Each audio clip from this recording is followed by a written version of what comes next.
그 마이크를 이걸로 주세요. 왜냐하면 이게 아까도 배럴이 안 들어와서 불이 안 들어와서 바꿨는데. 자, 원래 은혜가 있으려면 항상 먼저 고난이 있어요. 네. 자, 따라서 다시 한번 해보세요. 에베자가 여자 이름 아니에요. 에베자가 대라 아니라 대좌 이렇게 했는데 저도 포함되기 때문입니다. 자, 50%가 되자. 에베자가 되자. 오늘 예배부 헌신 예배입니다. 태어나서 예배부 헌신 예배는 처음 들었습니다. 우리는 예배 자체가 헌신이고 예배 자체가 하나님께 우리의 드림이죠. 그런데 예배부 헌신 예배를 드린 이유가 뭐냐면, 예배부는 지금 예배 봉사자입니다. 예배를 다른 사람들이 잘 드리도록 하기 위해서 섬기는 자예요. 그러다 보니까 사실은 마음이 좀 분주할 수도 있고요, 미리 준비해야 되고 수고하시고 너무나 많이 애를 쓰십니다. 그러다 보면 내가 진정한 뭐가 못될 가능성이 있냐면 예배자가 못될 가능성이 있어요. 하나님이 원하신 것은 뭘 더 원하실까요? 물론 예배자를 원하시죠.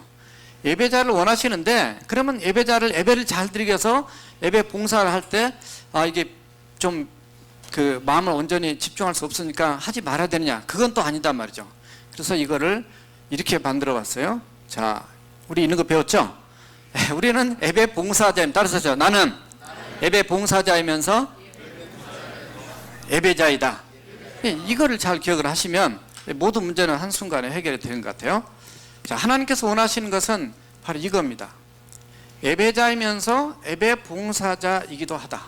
이렇게.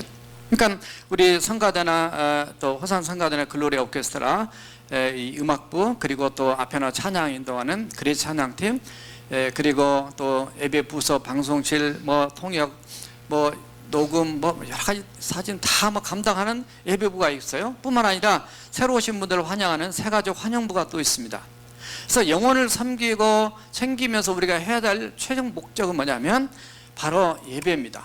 특별히 예배는 성경에서 구약에서는 제사로 등장을 하고요, 신약에 와서도 예배에 대한 말씀들을 예수님께서 그 요한복음 4장 24절에서 예배할 때 그 하나님은 예배하는 자를 찾으시는데 하나님의 그 영과 신령과 진정, 옛날 성경 신령과 진정인데 이번 성경 영과 진정으로 하나님께 예배한 자를 하나님 찾으신다. 그래서 예배를 강조한, 특별히 계시록에 들어오게 되면 계시록에서 가장 많이 강조된 하나의 우리 하나님의 백성들의 모습, 아니 하나님이 창조하신 피조물, 영적인 천사나 영적인 피조물이나 이 땅에 있는 모든 피조물들이 하나 딱 유일하게 이 땅에서나 그곳에서 해야 될 것이 하나가 있다면 그것이 바로 따라서 예배다.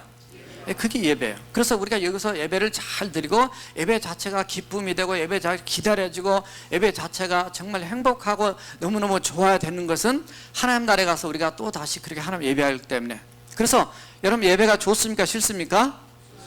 싫은 사람 천국을 안 가셔도 돼요. 천국 안 가셔도. 왜냐하면 예배를 싫은 사람은 천국 하나님이 싫어하세요. 그러니까 예배가 싫다는 것은 아직 주님을 못 만난 거예요. 주님의 보좌 앞에 나가는 자는 어린 양의 피로 예수님의 보혈로 구속받은 사람이 하나님의 보좌에 나갈 수 있다고 찬양도 했는데요, 주님을 못 만나는 사람들은 주님을 예배하기 전에 주님을 먼저 만나서 예수님이 나의 구세주와 주님 것을 인정하게 될 때 하나님의 놀라운 은혜를 체험하게 될 줄을 믿습니다. 자, 그래서 예배자가 이렇게 돼야 돼요. 예배자. 자, 예배자가 돼야 된다. 자, 예배자가 돼야 되는데 어떻게 항상 쓰다 보면은 이렇게 너무 앞에 글씨를 크게 써가지고 뒤에 가서 작아지니까 자, 제가 이렇게 이런 걸 한번 그려볼 테니까 여러분들 알아맞혀 보세요. 자,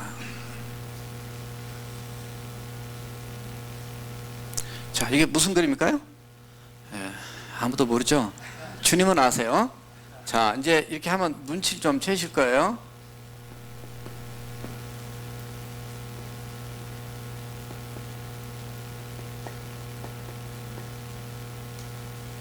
이게 뭐냐면 요한계시록입니다. 이 요한계시록에 요한계시록은 하나님부터 이 계시를 사도 요한, 예수님의 제자가 하나님 반모섬에 그 10절에 보면 하나님의 말씀과 예수님을 증거하다가 그가 밤모섭에 잡히게 돼 유배가 됩니다. 그래서 하나님의 복음을 전가하다가 유배가 되는데 그때 하나님부터 계시를 받게 돼요.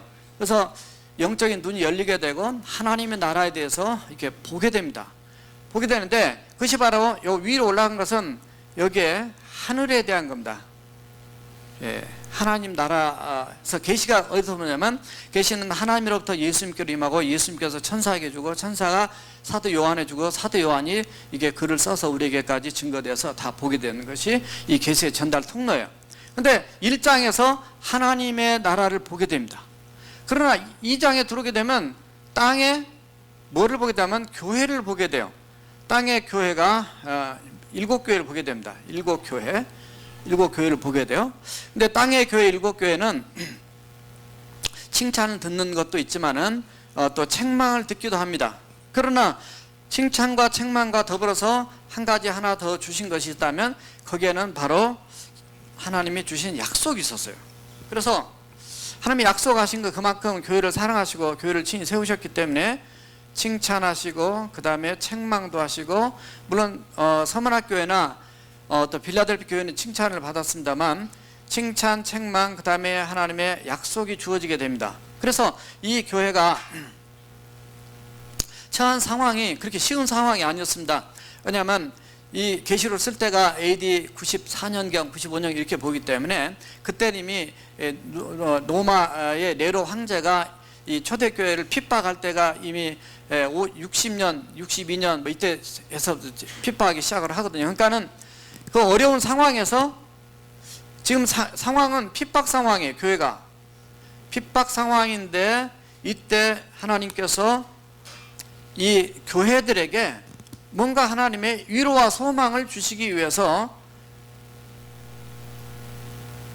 보여준 사건이 사실 여기까지는 무슨 얘기냐면 바로 교회의 그 위로와 힘과 소망을 주시기 위해서 주신 하나님의 나라 교회입니다. 그러니까 천상의 교회, 이거 하늘 교회인데 여기는 지금 이렇게 올라가야 돼요. 예, 여기 하나님의 나라 성전에 이제 관련된 것들을 보여주게 돼요. 자, 여기서 이렇게 쭉 가는 거는 지금 설명을 다 할 수가 없고요. 여기에서 있는 것은 이제 7 인의 재앙이 나고 7 나팔의 재앙이 나옵니다. 요거는 이제 마지막 환란 때 되는데 7 또 대접에 대한 재앙이 나오죠. 자, 이렇게 쭉 나오다가 여기 올라서 이제 하나님의 심판과 천년왕국에 대한 얘기도 나오고 그 다음에 새하늘과 새 땅에 대한 메시지가 등장하게 돼요. 그래서 이 전체 흐름 가운데서 지금 뭐가 등장하냐면 4장과 5장이 등장하는데 이 4장과 5장이 왜 중요하냐, 왜 예배부 헌신 예배를 드리면서 다른 본부도 있는데 이걸 선택을 했냐 하면은 지금 현재 여기 이 문제입니다. 이 문제, 교회 문제예요. 이 교회가 하나님 앞에 진정으로 깨어서 예배를 잘 드려야 됩니다. 예배자가 돼야 돼요. 교회 해야 될 일은 크게 2가지예요. 여러 가지 교회 안에 5가지가 있지만은 크게 따지면 하나는 예배고 두 번째는 선교입니다. 선교는 영혼 구원을 얘기하는 대표적인 명사로 그냥 쓰는 거예요. 이 2가지를 해야 되는데 모이면 예배, 물론 예배 속에 찬양이 들어가 있고 기도가 들어가 있고 말씀이 들어가 있고 섬김이 들어가 있고 교제가 들어가 있고 봉사가 다 들어가 있어요. 그러나 이 선교 속에 이제 이 교회 안에 모였을 때 그렇지만 교회 밖으로 나갔을 때는 우리가 구제하고 또 섬기고 이제 전도하고 또 이제 선교하는 게 모든 것들이 저기에 포함됐어요. 그래서 교회의 핵심적인 2가지 이건데 지금 이때 당시 처해 있는 상황이 핍박 상황이에요. 어려운 상황이에요. 어렵다 보니까 움츠러들고 또 이렇게 두려움도 있게 되고요. 예, 그런 것만이 아니라 또 신앙도 이렇게 무뎌지기도 하고 나태되기도 하고 이렇게 그냥 신앙이 변질되기도 하고 막 이렇게 해가지고 책망을 그래서 많이 듣게 된 겁니다. 자, 이런 상황에서 이제 하나님께서 사도 요한을 불러가지고 그에게 말씀을 주게 됩니다. 오늘 말씀을 주게 되는 과정을 보게 되면 요한이 이 계시를 받게 되는데 이 계시를 받을 때 뭐가 일어나냐면 이 하늘에 열린 문이 있습니다. 그러니까 하늘문이 열렸다 이런 얘기예요. 하늘문이 열립니다. 오늘 마찬가지입니다. 우리에게는 많은 문들이 있지만 만문도 있고 우리 교회 출입문도 있고 다 있지만은 정말 하나님과 우리 사이에서 정말 언제나 오픈돼 가지고 그분과 내 자신이 커뮤니케이션하고 내가 드리는 것이 드려지게 되고 그분이 말씀하니 내게 들려지려면 이 하늘 문이 하나님께서 우리에게 열어주셔야 되는 줄로 믿습니다. 하늘 문이 열려야 기도가 상달이 돼요. 기도가 응답이 돼요. 하늘 문이 열려야 예배가 또 상달이 됩니다. 하늘 문이 열려야 축복이 또 임하게 돼요.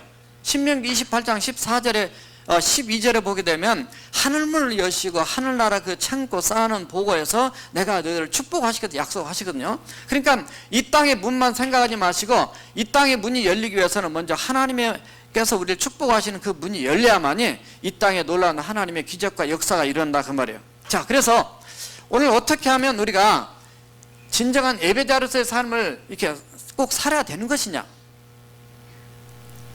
어떤 방법론적인 얘기보다는 하나님께서 말세의 집안에 예언된 이 계시록의 메시지를 통해서 오늘 이 시대에 우리가 드리는 이 예배는 하나님 나라 예배 드리는 것의 모형이에요. 그러니까 그것이 오리지널이에요. 여기서는 우리는 하나님 나라 것을 본받아서 지금 가는 것입니다. 그래서 하다못해 성막 하나를 짓더라도 하나님께서 출애굽기 25장 10절에서 모세에게 내가 너에게 보여준 대로 이렇게 지으라 그랬거든요. 그래서 사실 오늘 말씀을 깊게 들어가면은 이 성막으로 다 풀 수가 있어요. 근데 그럴 시간이 없으니까 이 예배자가 그러면 어떻게 해야만 진정한 예배자가 될 수 있는 것인가? 오늘 깨달아야 될 세 가지로 말씀을 정리해 봤는데요. 첫째, 따라서 해보세요. 보좌에 앉으신 하나님, 하나님께 집중함으로, 하나님께 집중함으로, 보좌에 앉으신 하나님께 집중입니다. 자, 왜 그러냐면 이 보좌에 앉으신 하나님, 이 보좌에 앉으신 하나님은 뭐를 의미하냐면 이 보좌에 앉으신 하나님은 이 드로노스란 말인데, 드로노스란 말은 하나님의 통치를 의미합니다. 하나님이 앉아 계신 자리다 이런 의미인데, 하나님이 이 보좌가 굉장히 중요한 말씀입니다. 아까 찬양에도 하나님의 보좌 앞으로 나간 찬양을 불렀었는데, 이 하나님의 보좌, 이 하나님의 보좌는 뭐를 의미하냐면 한마디로 이런 통치를 의미하고 있어요. 세상 모든 것을, 우주 만물을, 사람을 다 통치하고 다스리는 걸 지금 보여주고 있습니다. 이 통치가 그 영역이 그냥 세상에 하나님이 창조하신 모든 세계가 다 적용이 되기 때문에 우리는 하나님을 예배할 수밖에 없어요. 자, 그래서 어떻게 표현했냐면 오늘 말씀에 첫째는 따라서 하세요. 창조. 창조도 만물 창조입니다. 세상 모든 만물, 오늘 11절에 보니까 주께서 만물을 지으셨다, 창조하셨다, 하나님의 뜻대로 해서 있었다 이런 표현이 나오게 되는데, 이 창조의 역사가 결국은 하나님의 통치 역사에 들어갑니다. 그래서 이 창조하시면 끝나신 것이 아니라 하나님이 창조하시고 난 다음에 하나님의 그 보좌가 그 전에도 있었지만은 시편 103편 19절에 보게 되면 하나님께서 하늘의 보좌를 펴시고 만물을 통치하시다 이렇게 이 다윗을 입을 통해 얘기합니다. 그러니까 다윗이 굉장히 하나님의 세계, 하나님과 통한 그런 영적인 사람인 것을 발견할 수 있어요. 시편 11편 4절에도 보게 되면 여호와는 성전에 계시고, 여기서 말하는 성전은 사실은 밑에 있는 여기 성전도 표현될 수 있지만 하늘나라 성전, 하늘 성전에 계시고 그 보좌를 하늘에 펴셨는데 그곳에서 우리 인생들을 통촉하시고 우리를 감찰하신다고 우리가 표현하고 있습니다. 그래서 이 보좌 개념이 바로 통치 개념. 그래서 창조뿐만 아니라 죄인된 우리 인생을 구속하신, 우리를 구원하신 사건들, 이게 다 포함됩니다. 오늘 본문에는 그 표현이 안 나오지만 5장으로 넘어가야 되면, 지금 4장 5장이 연결되는데 5장에 들어가게 되면 여기에 하나님께서 어린 양으로 일찍 죽임당하신 예수 그리스도를 통해서 우리가 구원받는 놀라운 사건들을 기록하고, 그래서 하나님을 찬양할 수밖에 없는 것, 예배할 수밖에 없는 것을 기록하고 있어요. 그래서 우주 만물이 그냥 우연히 생기는 것이 아니라 하나님이 창조하셨고 하나님이 우리를 죄 가운데서 건져서 구속해 주신 이것 자체가 하나님의 통치 영역에 다 들어가는 거예요. 그래서 우리는 그 은혜를 깨닫고 감사하면 하나님께 정말 영광을 돌리지 않을 수가 없다 그 말이에요. 자, 이 사실은 그냥 일반적인 보통 우리가 알 수 있는 표현인데, 오늘 요한이 요한을 하나님께서 그를 불러가지고 너는 이리로 올라오라. 그래가지고 내가 이제 앞으로 일어날 일을 내가 너에게 보이리라. 그렇게 해서 올라가서 봤더니 뭐를 보았냐면 하늘의 열린 문을 통해서 들어갔던 바로 그 현장에는 뭐가 있었냐면 하나님의 바로 보좌가 있었어요. 근데 그 보좌가 있으니까 보좌에 앉으신 이가 있었는데 2절에 보면 3절에 보면 보좌에 앉으신 이의 모양이 벽옥 같고 그리고 또 뭐라 그랬어요? 홍옥 같고 그래서 같고 그 다음에 하나님의 보좌 뒤에 무지개가 있는데 그 무지개가 녹보석 같았다 이렇게 됐어요. 같다는 얘기는 그것은 아닌 거예요. 같다라는 얘기는 그렇게 같게 생겼는데 그건 무슨 얘기냐면 이거는 하나님의 나라에 대한 것을 표현할 때 그것이 이 땅에 없단 말이죠. 없는 것이 너무 많아. 그러니까 100% 이것이다라고 얘기할 수가 없어요. 그럼에도 불구하고 그것은 너무너무 인간의 언어로 표현이 안 되는 거예요. 내가 이 땅에서 봤어야지 그걸 표현하죠. 그래서 천국에 다녀온 분들의 간증을 들어보면요, 표현이 안 된다는 거예요. 왜 표현이 안 되냐? 말 좀 해봐라. 그러면 여러분들이 갔다 오시면 돼요. 갔다 오시면.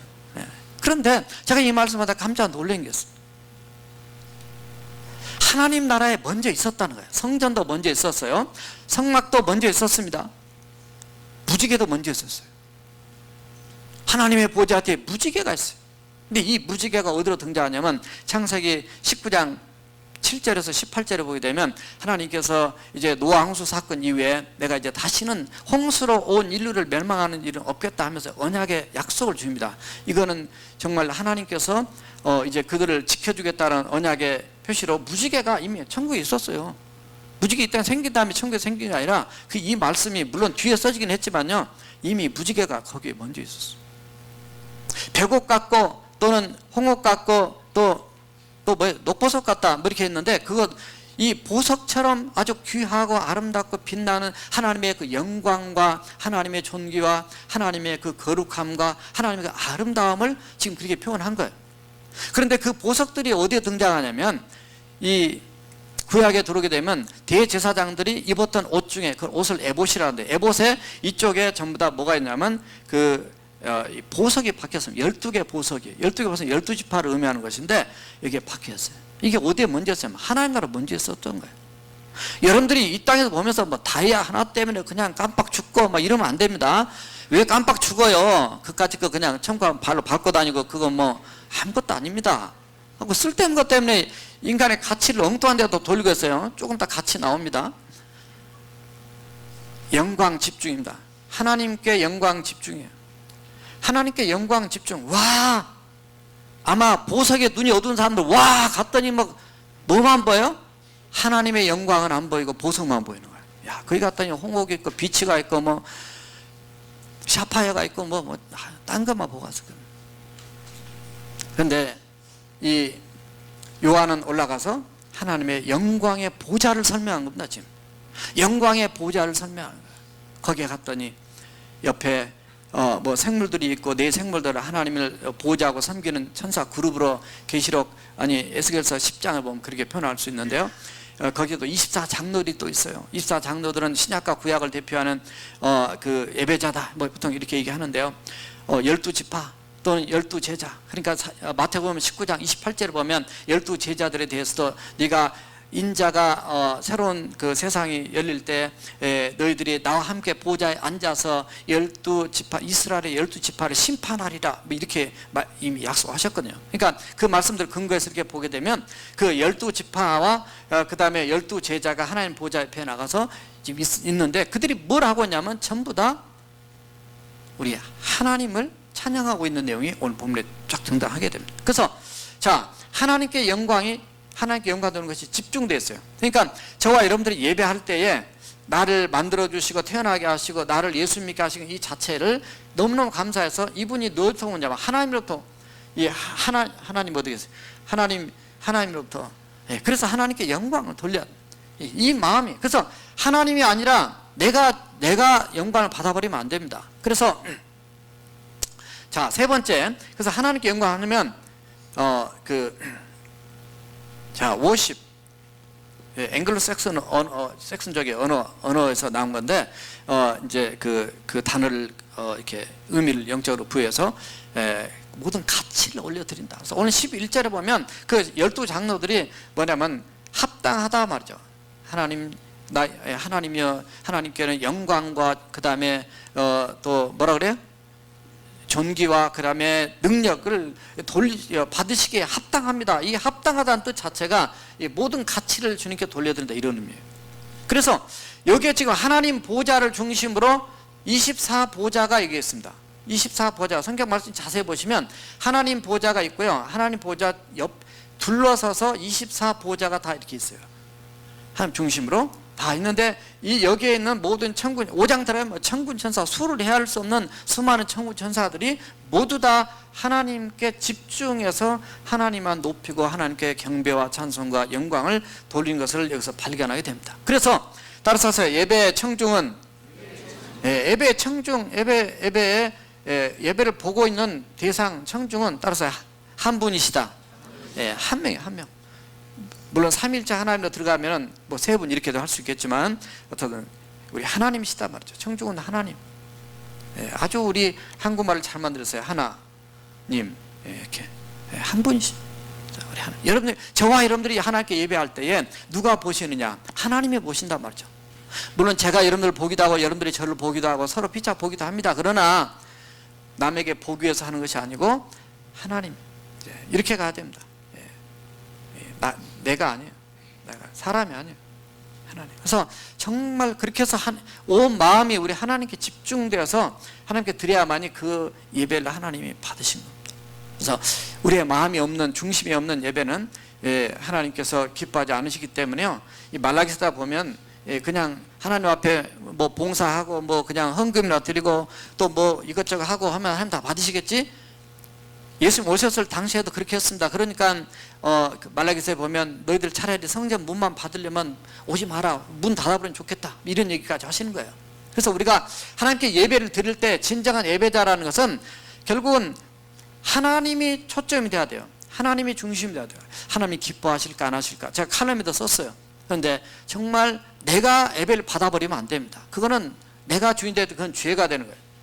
하나님께 드렸어요. 과연 내 마음 상태, 내가 정말 하나님께 헌신하는 이 중심이 하나님이 기뻐하실까? 거기에 포커스를 두고 하나님 앞에 이 하나님 보좌에 나를 통치하시고 내 생명을 다스리시고 과거, 현재, 미래, 영혼까지 책임지실 우리 하나님께 집중해서 하나님 앞에 드리는 우리의 헌신 예배가 되어야 될 줄 믿습니다. 자, 두 번째 따라 합시다. 성령의, 그 다음 읽어주세요. 시작. 네. 하나님, 성령에 이끌려 하나님께 헌신. 하나님께 헌신. 성령에 이끌려 하나님께 헌신. 자, 왜 이렇게 썼냐? 오늘 본문에도 성령에 감동됐다는 말이 3절에 등장하는데, 이 요한이 1장 10절에 보게 되면 그가 이미 하나님의 성령을 이미 체험한 사람이에요, 사실은. 그래서 뭐 뒤늦게 아니라 이때는 이분이 이제 돌아가시 순교 전에 그냥 나이 많이 먹어서, 왜냐하면 예수님이 사역하셨는데, 지금 생각을 해보세요. 예수님 쫓아다닐 때 그 젊었을 때인데 예수님이 AD 30년경에 돌아가셨는데 지금 이때 쓸 때가 뭐냐면 AD 94년 5년이다 생각을 해보세요. 그럼 나이가 몇 살이 되겠어요? 계산은 여러분들 하시고, 성령에 이끌려서 이미 성령의 충만함을 이미 받았어요. 이미 사도행전 2장에서 성령의 충만함을 받고 이미 사역을 하고 이미 요한 1, 2, 3서나 계시록이나 요한복음을 다 쓴 바로 그런 제자 때문에 성령에 이끌리고, 오늘 거기에는 성령의 감동하심으로 이렇게 표현해왔는데, 감동을 받아서 우리는 이미 예수 믿으면 성령 내 안에 임재하십니다. 그렇기 때문에 그 다음부터는 우리가 성령님이 이끄시는 대로 우리가 하나님 앞에 헌신하는 사람이 되어야 됩니다. 성령이 빠져버리고 내가 나를 이끌고 내가 모든 걸 주도하게 되면은 그때부터 시험에 들게 되고 죄를 짓게 되고, 하나님께 집중하는 게 아니라 나한테 집중이 돼서 이것이 바로 죄가 되는 거예요. 그러니까 성령님이 얼마나 인도하신 대로 그냥 순종하고 따라가는 게 중요한 것이냐. 이때는 이렇게 표현했어요. 그 로즈 데이를 썼는데, 더 로즈 데이, 그 계시록 1장 10절에 보게 되면 주의 날에, 하나님의 주의 날에 하나님 앞에 엎드려서 하나님께 그 기억하고, 왜냐하면 그게 바로 예수님 부활하는 날이기 때문에 그 날을 기념해서 모든 사람들이 초대교회 전부 다 예배를 드렸습니다. 그때부터 썬데이를 지켰단 말이죠. 부활절로, 아니 주님 부활하신 날이 요일이기 때문에. 그래서 주의 날에 성령님이 이끄시려면 물론 이건 바로 이제 예배고 하나님의 주권 인정하는 그런 바로 모든 날의 주인 되신 하나님 앞에 엎드리는 예배의 삶이죠. 하나님 앞에 엎드려 기도하고요. 또 하나님의 말씀을 듣고, 그래서 이 세 가지 기본적으로 모든 날 모든 시간 내 모든 인생의 주인 되신 하나님 앞에 커뮤니케이션하고 하나님의 말씀 음성에 순종하고 따라 나갈 때에 하나님의 놀라운 역사가 이루어지게 되는데, 오늘 말씀에도 그렇고요, 또 계시록에도 그렇고 사도행전 2장 1절 이하에서도 그렇고 성령님이 이끄시고 역사하시게 되니까 무슨 일이 일어나게 되냐면은, 따라서 하세요. 눈이 열린다. 네, 눈이 열린다.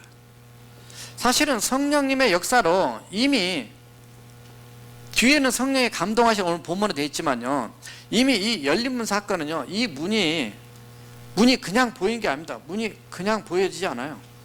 육신의 눈 가지고는 예수 믿는 것 자체도 아무것도 느끼지 못합니다. 그러나 우리가 예수 믿고 성령님 내 안에 역사하시면 영적인 눈이라 그러는데, 우리의 영 안의 눈을 띄워주셔가지고 하나님의 세계를 믿어지게 되고 보게 되고, 그래서 변화되고 달라진 삶을 살게 되는 줄 믿습니다. 그래서 눈이 떠가지고 영적인 눈이 열리니까 뭐가 보이냐면, 그때 하나님의 보좌가 보였던 거예요. 하나님의 보좌가. 오늘 말씀을 이렇게 이제 1장에서부터 쭉 이렇게 보시면 하나님 눈이 열리게 됩니다. 자, 또 따라서 하세요. 귀가 열린다. 귀가 열린다. 귀가 열린다. 그래서 이 사도행전 2장에도 눈이 열렸고 귀가 열립니다. 이 성령의 역사는 반드시 열리게 되어 있어요. 그러니까 여러분이 예수 믿고 예배 드릴 때 정말 하나님의 세계가 그냥 눈에 이렇게 뭐 보이지는 않아도 영적으로 그냥 안 봐도 보이는 거예요. 그리고 귀가 열리는 거예요. 하나님의 말씀이 귀에 들어오는 거예요. 그러니까 이리로 올라오라. 내가 이제 앞으로 장차 일어날 일들 내게 보이리라. 보이리라 말씀. 그래서 보이리라 그래가지고 하나님의 말씀을 듣고 눈이 열려서 가서 봤더니 이런 보호자가 있게 돼서 그 보호자에 대한 그 말씀들을 기록했어요. 그래서 그 1장 10절에도 그렇게 말씀하죠. 너는 내가 너에게 이렇게 보여주는 그 7 교회에 대해서, 에베소 교회부터 시작해서 그 라우디게아 교회까지 거기에 관련된 걸 다 써서 기록해서 그들에게 보내라, 이렇게 이 말씀을 하시죠. 그래서 이렇게 열려지게 됩니다. 또 따라서 하세요. 입이 열린다. 입이 열려지게 됩니다. 입이 열려지. 그래서 내가 본 것을 말하지 않을 수 없어요. 쓸 수가 없어요. 자, 그래서 어떻게 이루어지냐면, 입이 열리는 것이 꼭 기도만이 아니고 전도만이 아니라 오늘 여기 본문에 등장하는 법은 찬송도 마찬가지예요. 이 장로들이 엎드려서 하나님 앞에 그 영광과 존귀와 능력을 받기에 합당하십니다 그러면서 엎드려서 하나님을 찬양하는 그 내용을 담고 있습니다. 우리가 하나님을 섬길 때 또 우리 성가대나 또 찬양팀이나 또 오케스트라나 또 우리 예배를 섬기는 모든 분들, 그리고 오늘 예배 참석하는 전하 이런 모두가 다 예배를 드릴 때에 성령님께서 이끄시는 대로 우리가 찬양하고 기도하고 예배해야 될 줄 믿습니다. 늘 말씀드린 이 고린도전서 14장 15절에서 너희가 마음으로 찬양하고 영으로 찬양하며 마음으로 기도하고 영으로 기도할지니라 그랬어요. 이게 깊은 얘기입니다. 이게 그냥 입 따로 생각 따로 마음 따로 이게 안 되나 말이죠. 근데 생각도 집중을 해야 되고 마음도 집중을 해야 되고 입술도 집중을 해야 되고 눈도 집중을 해야 하나님께. 왜냐하면 이 주님의 보좌는 그냥 허락하라는 보좌가 아닙니다. 자, 그래서 성령이 이끌리시는 뭘 해야 하냐면 헌신을 해야 되는데, 이 헌신은 뜻 자체가요, 따라서 하세요. 네바다. 미국에 네바다가 있죠. 바다가 4개가 아니고 네바다 주가 있잖아요. 이 헌신한 뜻 자체의 히브리 말이 네바다예요. 네바다. 그러니까 이름은 잘 지어놓고 딴짓하면 네바다가 아니라 잘못되는 거죠. 네바다. 네바다란 말은 자원에서 기쁨으로 즐거운 마음으로 하나님께 드린다, 이런 얘기입니다. 그래서 24 장로들이 하나님 앞에 그들이 흰 옷을 입어서 주님의 보혈로 깨끗하게 정결케 된 의인된 옷인데, 그들이 금 면류관을 썼습니다. 금관을 썼다 표현인데, 금 면류관을 썼다는 것은 하나님으로부터 받은 영광이고 그것은 상급이고 그것은 하나님이 부어해 주신 그들에게 주신 놀라운 축복인데, 그거를 벗으란 말도 안 했는데 벗어서 주님께 드렸더라, 이렇게 표현되고 있습니다. 이건 자원에서 헌신하는 겁니다. 여러분들, 이 하나님 나라에 들어갔기 때문에 이미 성령에 충만한 이런 이 분들이 이렇게 헌신을 산 거예요. 그러니까 그 시편 110편 3절에서 주의 권능의 날에 주의 백성들이 거룩한 옷을 입고 하나님께 헌신하게 되는데, 주의 청년들이 새벽에 이슬 같은 주의 청년들이 주께로 나오더라 이렇게 되어 있어요. 헌신, 거기 헌신 자체가 또 내바다예요. 이 내바다, 이 자원하는 마음으로. 여기 지금 시편 110편 3절에서 내바다가 나오는데, 여기 지금 하나님의 나라에서 예배를 드리, 지금 예배 광경이거든요. 이 예배 광경에서 그들이 자원해서 하나님께 드립니다. 왜 드리냐? 하나님 이 멸관, 이 상급, 이것마저도 저들은 과분합니다. 내가 이렇게 충성할 수 있었고 주님을 섬길 수 있었고 상급받을 수 있고 승리할 수 있었던 것은 다 주님의 은혜입니다. 그래서 하나님께 영광 돌린 거예요. 여러분들이 가진 재능이나 여러분 가지는 어떤 그 달란트들, 그거 너무나 감사하시면서 주님 앞에 늘 드리는 그 행복감이, 이 네바다의 자원에서 드리는 기쁨이, 헌신이 정말 계속 돼야 될 줄 믿습니다. 그러려면 성령으로 충만해야 된단 말이에요. 그래서 자, 마지막 세 번째입니다. 세 번째 따라서 하세요. 읽어주세요. 시작.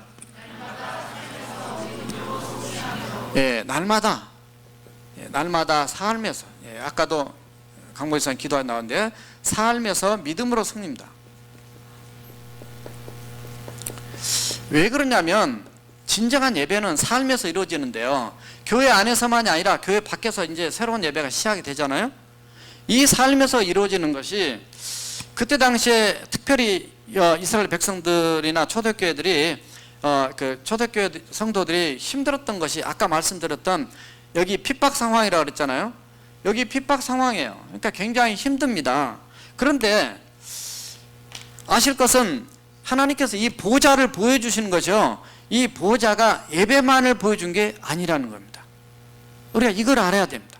그래서 예배 드리라 그러면 그냥 뭐 이렇게 힘들어 할 수도 있고 뭐 이러지만요, 이 보좌가 무슨 보좌냐면요, 전체 분위기는 예배 분위기지만 이 보좌는 이런 분위기입니다. 예배 보좌는 따라서 해서 심판. 이 보좌는 심판의 보좌입니다. 사실은 하나님은 구원의 하나님이도 하시지만 심판의 하나님이세요. 왜냐하면 5장으로 넘어가게 되게 되면 아까 말씀하는 이제 5장에서 넘어가면 하나님이 그 심판에 관련된 책이 나옵니다. 그래서 그 책을 띈 사람이 예수 그리스도 어린 양이 되시고, 6장에서 또 넘어가게 되면 이제 7재앙 7 해가지고 이 계시록에서 7 교회 7영 7나팔 뭐 해가지고 다 나온 게 19번이 나와요. 근데 바로 이 심판에 대한 재앙의 메시지가 이 속에 들어있어요. 그 보좌는, 그러니까 우리가 정신을 차리고 핍박 때문에 신앙 잃어버리고 세상의 유혹 때문에 무너지지 말고 하나님 똑바로 잘 믿어. 그걸 지금 얘기하는 거예요. 사실은 이 심판, 계시록 7장 7절에서 9절에 보게 되면 이 심판에 대한 메시지가 이미 다니엘을 통해서 이미 예언된 메시지가 거기 들어있어요. 물론 우리는 심판을, 예수 믿은 사람들은 예수 그리스도 안에는 결코 정죄함이 없다. 로마서 8장 1절이 그렇기 때문에 지옥과는 멸망은 없습니다. 그러나 고린도후서 5장 10절의 말씀처럼 선악간에 우리가 각각 그리스도의 심판대 앞에 쓸 것이다. 그때는 우리에 대해서 보상에 대한 심판이 있습니다. 심판. 그러니까 정신을 차리고 하나님 똑바로 잘 섬기고 잘 하나님 예배하라, 이제 그런 말씀인데요. 자, 심판만이 아닙니다. 두 번째 따르세요. 재림. 8절에 보게 되니까 거기에 하나님 보좌 옆에 있는 수정들은 그 그룹 천사들이 하나님 앞에 이렇게 찬송과 경배를 하게 됩니다. 영광과 존귀와 감사를 이렇게 돌리는데, 그 주님을 표현할 때 이전에도 계셨고 지금도 계시고 장차 오실 이다 이렇게 표현했어요. 장차 오실 이, 주 하나님이요. 그런데 그 장차 오실 이가 누구냐면 예수님의 재림을 얘기합니다. 주님 다시 오실 때까지 Until the Lord comes again 써놨는데요. 주님 다시 오실 때까지. 주님 다시 안 오시고 그냥 세상 끝나면 그냥 여기 있을 필요 없어요. 그러나 주님 다시 오신다는 거예요. 이 말씀이 성경에 너무 많이 들었습니다. 자, 마지막 세 번째로는 따라서 하세요. 영원. 영원. 우리의 삶이, 세상은 유한합니다. 금방 끝납니다. 그러나 하나님의 나라 그 세계는 영원하다면, 이터널 티타입니다. 영원하다 말이죠. 하나님 나라는 영원하. 지금 과거, 현재, 미래 하나님을 얘기하면서요, 이분은 영원하신 하나님이라고 지금 얘기하고 있어요. 우리가 영원히 있기 때문에 하나님을 경배해야 됩니다. 하나님 나라 이 가는 것을 또 와서 예배만 드리냐 그럴지 몰라도 저기 지옥 뜨거운 불에 가가지고 영원토록 고생하는 것보다 영원토록 여기 가서 찬양하는 게, 예배하는 게 훨씬 나을 줄로 믿습니다. 혹시 싫은 사람은 가셔도 괜찮아요. 네, 그게 성경의 메시지입니다. 싫으면 할 수 없고 원하면 오고. 주님이 내가 죽어줬는데 안 믿어? 할 수 없어요. 누구 책임이에요? 자기 책임이에요. 그래서 하나님이 그렇게 강력하게 말씀을 하시면서 이 하나님의 백성들에게 던져진 메시지가 여기에 들어있습니다. 영원히. 시간이 많이 가는데 오늘 행사 또 있는데 하나를 꼭 얘기를 해야 돼요. 시드니에서 오신 우리 김효상 집사님 계시는데 시드니에 있었던 얘기입니다. 1884년경에 태어났던 분이 하나 있어요. 말콤 아더 스테이스라는 사람입니다. 이 사람은 그냥 아버지가 알코올 중독자였어요. 자기도 알코올 중독이에요. 15살 때 감옥 가게 됩니다. 1차 세계대전을 참석을 하다가 그 병에 걸려서 이제 또 나오게 되고 노숙자가 돼가지고 그냥 밥이나 얻어먹고 다니는 이런 인생이 돼요.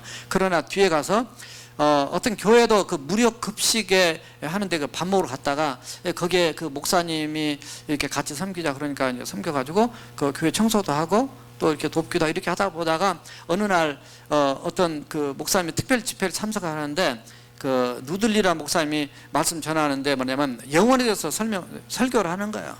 여러분들 영혼이 얼마나 중요한지 아십니까? 여러분들은 앞으로 영원토록 어디에서 머물겠습니까? 어디에서 살고 싶습니까? 막 하는데 이분이 무식한 사람이에요. 문맹이에요. 글씨를 못 쓴 사람이에요. 그런데 이 사람 마음에 그 영혼이라는 단어가 가슴에 팍 꽂혔다는 거예요.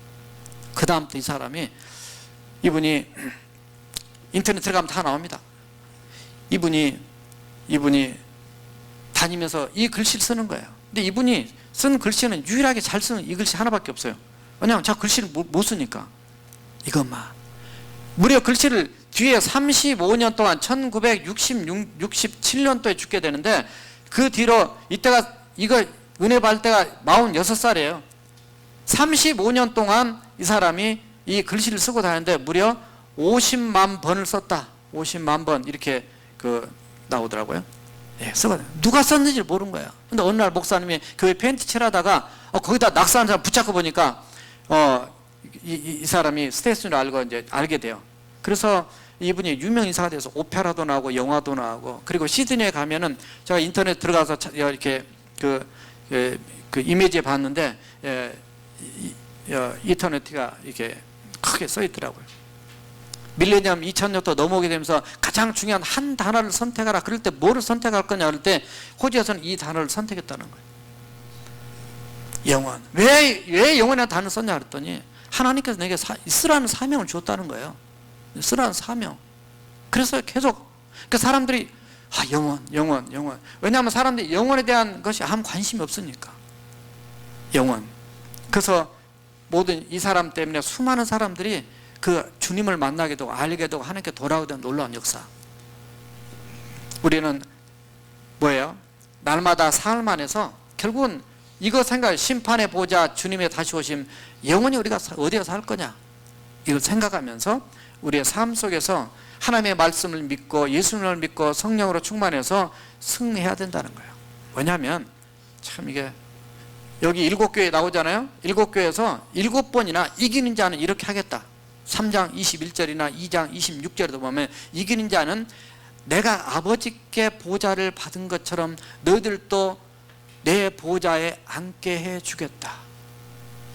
그냥 성경은 기가 막히게 많아요. 앉게 해주겠다. 보좌에 지금 24장도 하나님만 여기 계시는데요.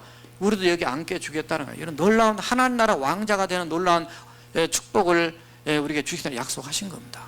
그러니까 저와 여러분들이 예배할 때 이제는 이기는 자가 되어야 돼요.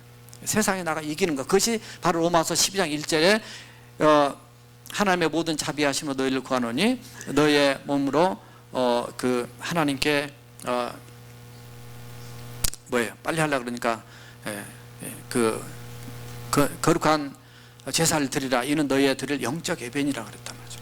그러니까 예배가 교회 안에서만 예배가 아니라 교회 밖에 나가서 예배. 그게 진정한 예배자예요. 우리 능력교회 저와 여러분들은 교회 안에 있든지 교회 밖에 있든지 정말 하나님께 집중하고 성령님에 이끌려서 하나님께 헌신하고 날마다 삶 속에서 승리함으로 영원히 그 나라에서도 행복하게 함께 하나님 나라의 공동체 이루어로 살아가는 은혜가 있기를 주님의 이름으로 축원합니다. 우리 함께 통성으로 기도하시겠습니다. 정말 이 세 가지 기억하시면서 진정한 예배자가 되기 위해서 다 통성으로 기도하시겠습니다. 살아계신 여호와 우리 하나님 아버지 우리 주여, 주께서